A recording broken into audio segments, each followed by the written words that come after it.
Alors, je m'appelle Marie Buzer, j'ai 23 ans. Je suis rentrée à AgroSup Dijon en 2017, donc j'ai été diplômée en septembre 2020 et je suis actuellement ingénieure développement chez L'Oréal.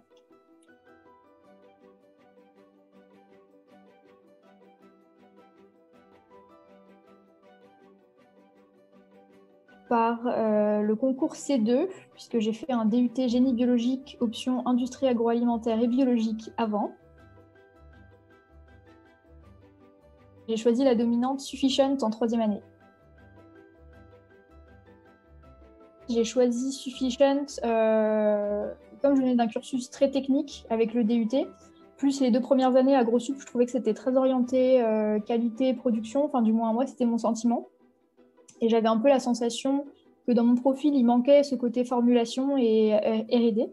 Du coup, c'est ce que j'ai cherché en m'inscrivant en Sufficient, plus la dominante, le fait qu'elle soit en anglais, c'était un plus pour moi dans mon parcours.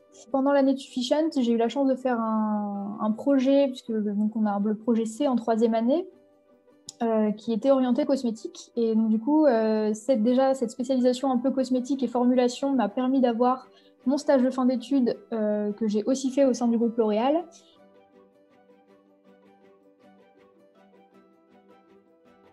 Et donc, du coup, c'est ce stage de fin d'études qui m'a permis d'être embauchée là en tant qu'ingénieure développement maintenant. Un petit gap de 4 mois, puisque j'ai fini mon stage fin septembre 2020 et j'ai été embauchée au 1er février 2021.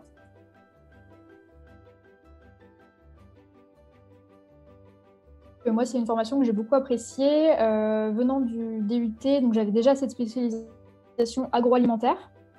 C'est pour ça que j'ai choisi AgroSup, puisqu'on a le parcours différencié agronomie et agroalimentaire dès la première année. Donc moi, ça m'a vraiment permis de continuer dans cette voie de l'agroalimentaire. J'ai trouvé qu'on avait beaucoup de projets et de groupes, avec des groupes qu'on ne choisit pas forcément, et c'est un peu la vraie vie du travail. On a aussi des stages qui sont assez nombreux, avec des périodes assez longues. Et tout un tas d'intervenants extérieurs. Donc, j'ai trouvé que c'était vraiment une formation qui était complète, aussi bien d'un point de vue théorique que pratique. Donc, voilà.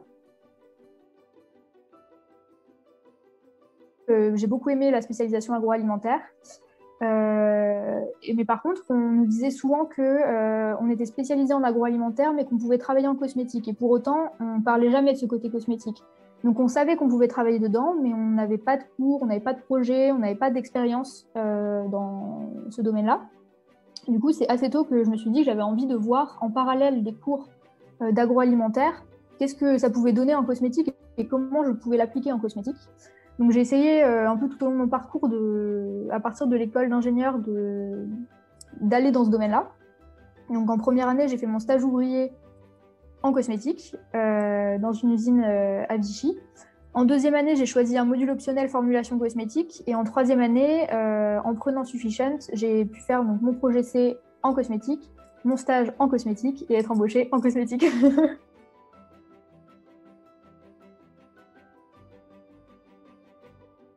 Le groupe L'Oréal, je n'ai pas besoin de le présenter beaucoup, c'est le leader mondial des cosmétiques. C'est une entreprise française qui est composée de 4 divisions. Donc, il faut savoir qu'en gros, à peu près, je vais dire beaucoup plus de la moitié des cosmétiques que vous avez chez vous, c'est L'Oréal. Il y a énormément de marques qui appartiennent au groupe. Moi, là, je suis basée en Île-de-France sur le site de Chevilly-Larue, puisque c'est là où il y a le centre de la recherche et innovation. Si tu prends par exemple la R&D, la formulation, il y a une grosse tendance maintenant dans les cosmétiques, c'est le naturel et bio, avec différentes certifications. Et donc les matières premières cosmétiques autorisées pour les certifications naturelles et bio, typiquement, ça va être l'huile d'olive, ça va être les xanthanes, les carragénanes. Donc en fait, c'est des ingrédients que nous, on connaît en agroalimentaire. C'est des gélifiants, des texturants qu'on utilise.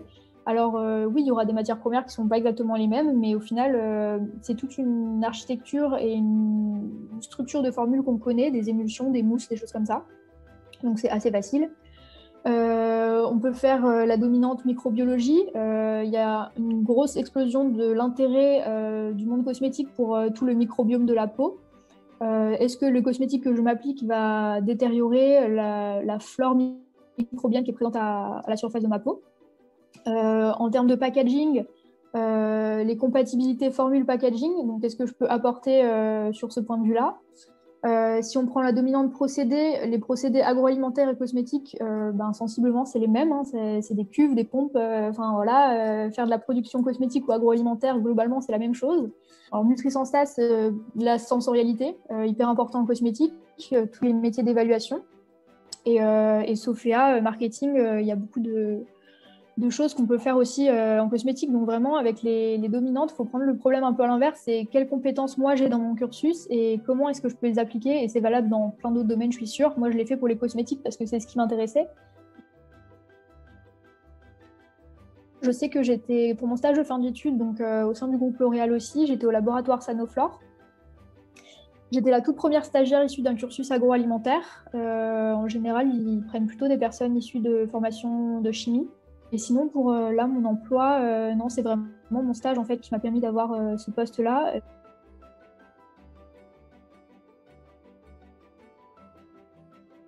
Moi, je suis ingénieure développement, donc en fait, c'est le dernier maillon, on peut dire, de la recherche et l'innovation au sein du groupe. Donc, c'est vraiment les équipes qui s'occupent de développer pour des marques ou pour des catégories de produits, les produits en fait. Donc, nous, notre travail, ça va être de reprendre des formules qui sont issues de la recherche un peu plus en amont et de les adapter pour des marques en particulier. Donc typiquement, moi je travaille au sein du laboratoire teint, donc tout ce qui est produit fond de teint, bébé crème, etc.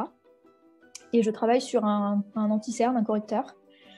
Donc en fait, j'ai repris une architecture de formule qui a été créée en amont dans la recherche et mon but c'est de l'adapter à une marque en particulier, une affaire, de mettre leur image de marque. Donc, c'est-à-dire adapter le marketing de 5 teintes, et il va falloir que je crée les 5 teintes.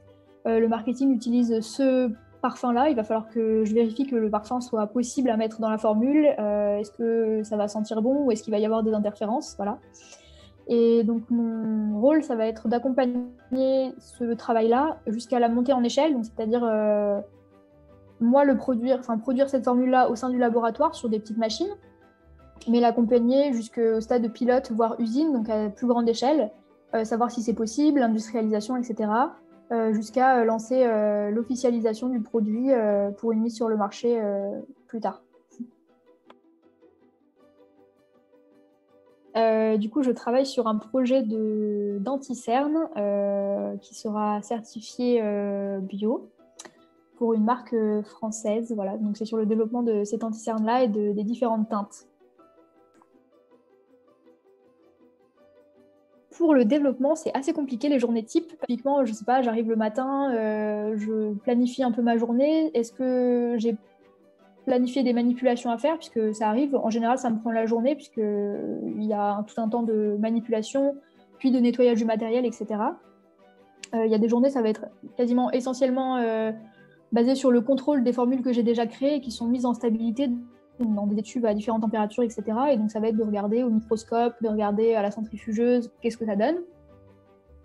Et il y a beaucoup de travail aussi de papier, entre guillemets, contacter le service microbiologie pour voir si mes formules sont propres ou non, faire des compatibilités entre ma formule et le packaging, contacter le marketing, avoir leur retour, leur soumettre des formules, etc.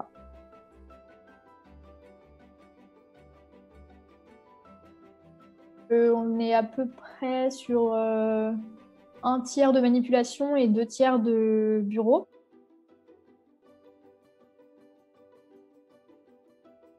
En fait, je pense que c'est assez personnel, mais j'aurais tendance à dire que plus l'entreprise est grosse, plus il y a des chartes d'éthique, de bien-être au travail, etc., qui sont prises.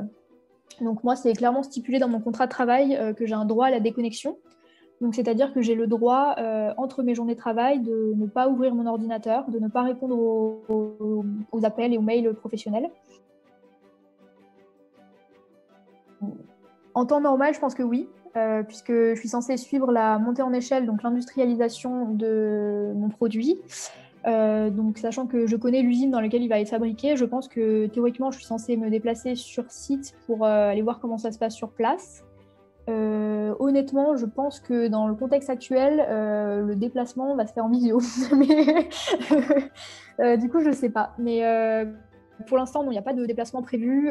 Tout est à disposition sur site aussi, hein, c'est un énorme site, donc j'ai pas besoin de me déplacer pour faire des choses, donc je pense pas que je vais me déplacer. Ma langue de travail, c'est le français, mais il y a beaucoup de documents internes qui sont en anglais, parce que c'est un groupe international. Il y a des unités de développement qui sont basées aux États-Unis, donc là, il n'y a pas le choix, quoi. C'est l'anglais. Alors, j'ai le statut de cadre. Donc ça, c'est sur le papier. Je suis reconnue en tant qu'ingénieur. Chez L'Oréal, c'est un peu particulier. On considère que quand tu rentres dans l'entreprise en tant qu'ingénieur, tu es considéré comme ingénieur paillasse, c'est le vrai nom. Donc, en fait, ça veut dire que tu es ingénieur, mais tu manipules. Seul, je dirais. En fait, ça dépend vraiment du projet, je pense, parce que le projet sur lequel je travaille, je suis la seule à formuler dessus. Donc, c'est-à-dire qu'il n'y a que moi qui interviens sur la partie laboratoire. Donc, en fait, la seule équipe que je peux former, c'est avec ma supérieure qui, elle, donc est ingénieure et dirige plusieurs chimistes et moi à côté. Donc, en fait, c'est avec elle que je forme une équipe, on va dire. Mais la plupart du temps, je travaille en autonomie et on se voit plusieurs fois dans la semaine pour faire des points et me réaiguiller sur des pistes ou réfléchir à des plans ensemble. Mais sinon, dans les tâches pratico-pratiques, on va dire, c'est moi qui les fais toute seule. Pour l'instant, non. Je dirais oui et non, dans le sens où je suis globalement encore en bas de l'échelle, enfin en bas de l'échelle. Euh, Disons qu'il y aura quasiment toujours une validation au-dessus de moi, donc c'est-à-dire que les responsabilités, tu peux te les donner en fait, c'est ça que je veux dire. Je peux prendre le lead sur certaines choses, suggérer des idées, prendre telle ou telle décision, mais à la fin, mon travail sera toujours vérifié. Mais ça encore, je pense que c'est dû au fait que L'Oréal est un grand groupe. En fait, on a en permanence des formations qui nous sont proposées via une plateforme de e-learning. Donc, on peut décider de suivre des formations tout le temps, sur tout et n'importe quoi. Tu peux même faire des vie ma vie, ça s'appelle, où tu peux pendant un certain temps, par exemple, moi je suis à la formulation, mais le marketing me plaît, et ben je vais faire un vie ma vie au marketing, et donc je vais suivre au marketing pendant, ça peut varier en fait, ça peut être une journée par semaine ou pendant 3 mois, je vais faire le travail du marketing, quoi. Euh, alors, encore une fois, ça va pas être très représentatif puisque c'est L'Oréal. Donc, j'ai conscience qu'on est très bien payé et que c'est pas très représentatif des jeunes ingénieurs en sortie d'école. Donc là, je suis actuellement payée l'équivalent, parce que je suis en CDD de 10 mois. Mais si on rapporte à l'année pour un salaire brut, c'est ce qui est donné dans les fiches de poste, je suis payée 37 000 euros brut à l'année. Voilà.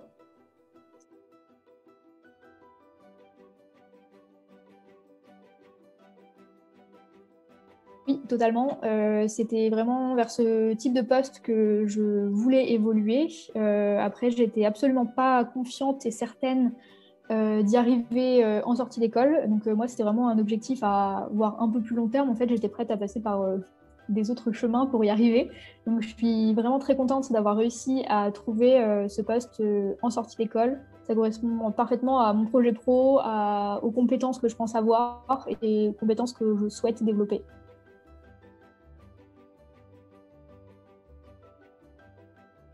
Je trouve que c'est un métier qui est très polyvalent. C'est quelque chose que j'ai tenu à avoir tout au long de mon cursus. Et en fait, je trouve que en développement, on est amené à travailler avec beaucoup de corps de métiers différents. Donc, j'interagis aussi bien avec le marketing, mais j'interagis aussi pardon, avec le pilote et l'usine. Donc, c'est vraiment sur des problématiques beaucoup plus de procédés. Mais j'ai aussi toute une partie purement physico-chimique, donc beaucoup plus liée à ma formation avant. J'interagis aussi avec la qualité, avec la microbiologie, avec la compatibilité sur des problèmes de chimie, de physico-chimie, de couleur, de texture, d'odeur, de sensorialité, d'évaluation, de clients. En fait, c'est vraiment c'est hyper complet et c'est à la fois très dynamique parce que moi, m'embêtait un peu dans la R&D, c'est que, du moins dans mes expériences passées, j'avais beaucoup plus vu le R de la R&D que le D. Et là, je suis très contente d'avoir le D parce que c'est beaucoup plus concret. Enfin, en fait, je me suis beaucoup rapprochée du produit et ça me plaît énormément. Je suis très contente d'avoir cette expérience-là, de me rapprocher un peu plus du concret. On parle d'officialisation, de lancement. On n'est plus juste sur pas des problématiques très loin encore en recherche. Est-ce que mon émulsion, elle va pas capoter au bout de 2 semaines parce qu'elle est pas stable? Là, le problème, il est réglé. Moi, je suis après, c'est est-ce que ça va plaire aux consommateurs? Enfin voilà, c'est des autres problématiques, donc c'est très intéressant. Très curieux. Parce que j'y connaissais pas grand-chose en fait. Quand on m'a appelé, je venais pas du tout du développement, pas du tout du maquillage. En fait, il faut vraiment s'intéresser. C'est une formation permanente. Il faut être curieux, il faut poser des questions. Mais ça vaut pour tous les métiers. Poser des questions, c'est hyper important pour se former en continu, pour montrer qu'on est volontaire. Il faut être assez autonome, je dirais. Et ouais, c'est ça, il faut être curieux, attentif, autonome et intéressé. Si le poste ne nous plaît pas, je pense que ça commence mal déjà. De la satisfaction déjà beaucoup parce que je suis contente de voir que je suis arrivée là où je voulais en venir aussi rapidement. Et en fait, je suis hyper fière de voir que j'ai réussi à faire ça. Et donc, c'est de la satisfaction personnelle, en fait, de voir que ben, c'est possible. Quand on veut, on peut. Pour l'instant, non, pas trop. J'avoue que je pense que l'obstacle le plus gros, c'est nous qui nous le mettons à chaque fois. On ne peut pas sortir d'école en sachant travailler dans une entreprise. Ça va s'apprendre. Donc, c'est normal de penser qu'on n'y arrive pas trop. Et en fait, c'est ça le plus gros obstacle, je pense, que j'ai rencontré. C'est quand on m'a appelé pour le poste en me disant tu vas faire du fond de teint, je me suis dit mais je vais jamais y arriver parce qu'en fait, j'ai jamais fait de développement. J'ai jamais fait de maquillage. Les teintes, j'y connais rien. La couleur, j'y connais rien. La texture, bof. La senso, c'est pas ce que j'ai travaillé le plus. Et en fait, je me suis dit, mais j'y arriverai jamais. Mais en fait, non, parce qu'il y a une équipe autour de toi et tu y arrives. Donc en fait, il n'y a pas de. Enfin, si, il y a des obstacles, mais en fait, il n'y en a pas. Le plus gros obstacle, c'est nous qui nous mettons dans notre tête. Et c'est hyper important de juste dire non, mais ça va aller, quoi. Et faire, enfin, croire en soi, c'est hyper important.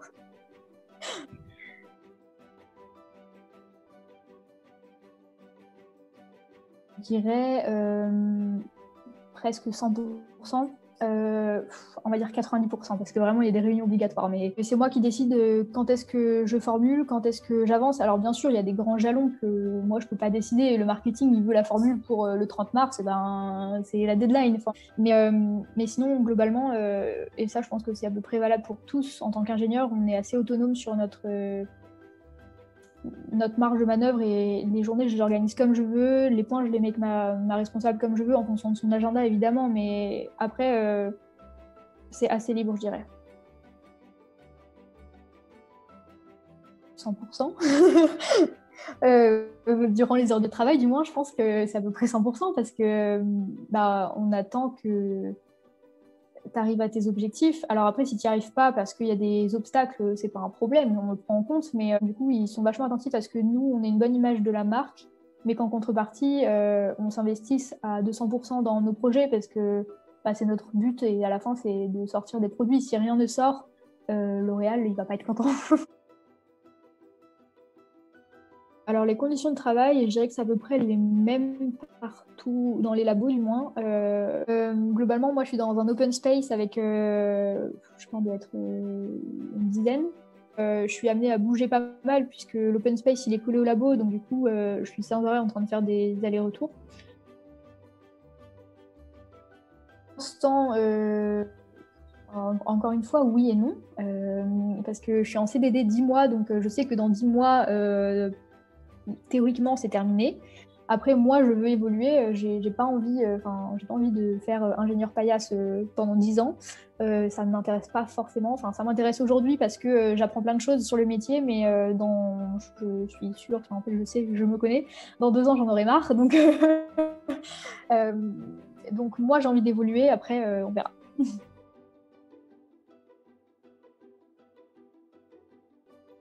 Un conseil dans ce métier, je dirais que il faut se construire ses opportunités. Il n'y a rien qui sera servi sur un plateau, c'est complètement faux. Si on veut, on peut, et je pense que je l'ai assez bien montré par mon parcours, c'est que depuis très tôt, j'ai su que je voulais faire de la cosmétique, et ben, j'ai tout fait pour en faire. Donc, peu importe, j'ai pris les modules optionnels qu'il fallait. C'est pas une obligation, mais je voulais aller en cosmétique, alors j'ai fait les modules optionnels, j'ai trouvé des stages. Euh, Après, il faut se créer un réseau. Entre mon diplôme septembre 2020 et ma prise de poste février 2021, et ben, LinkedIn, il a chauffé. Hein. J'ai ajouté des RH, j'ai ajouté des formulateurs, plein de gens que je connaissais absolument pas. Mais comme ça, je vais passer plein d'offres de poste et en fait, c'est une photo, c'est un nom, mais les gens, si tu likes des trucs, ils sont là, quoi. Donc du coup, c'est hyper important. Donc, se construire un réseau, prendre les opportunités, se créer des opportunités, être curieux, se renseigner. J'ai lu plein de choses, j'ai lu des articles et tout pour essayer de compenser mon manque de connaissances, on va dire. Et maintenant que je suis en poste, c'est profiter de tous les projets autour de moi. C'est pas des projets qui me concernent, mais c'est intéressant. Donc, je vais voir ce qui se fait au rouge à lèvres, au mascara, j'en sais rien. Je prends tout. J'ai une copine qui est au démaquillant, et ben je vais la voir, je lui pose des questions. Pour l'instant, ça ne me sert pas, mais ça servira un jour.